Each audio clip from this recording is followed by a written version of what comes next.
Pamunuan ng ilang paaralan sa Dagupan City umaasa sa pahayag ni PBBM na magkakaroon ng internet connection ang lahat ng pampublikong paaralan sa bansa ngayong taon. Narito ang report.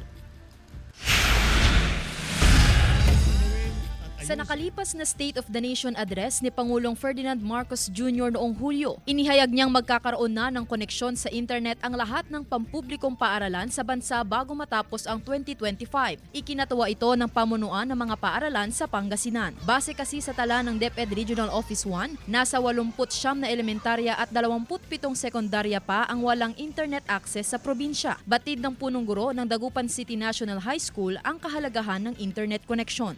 Ang internet connectivity ngayon ay isa na sa mga essential na mga elements para maging effective at mas maging meaningful yung pagtuturo ng ating mga teachers. Katuwang ng Department of Education ang Department of Information and Communications Technology sa programa upang makamit ang 100% na internet connectivity sa lahat ng public schools sa bansa. Ang mga magkaklaseng sina Princess, Roxanne at Kuel umaasa rin sa free wifi upang mas mapadali ang kanilang pananaliksik sa kanilang mga aralin sa eskwela.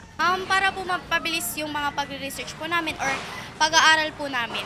Importante po to para po if ever na kailangan mag-search, hindi na po kailangan mag-load or ano. Sa aming paglilibot dito sa Dagupan City National High School, may ilang mga bahagi naman sa paaralan na konektado na sa internet.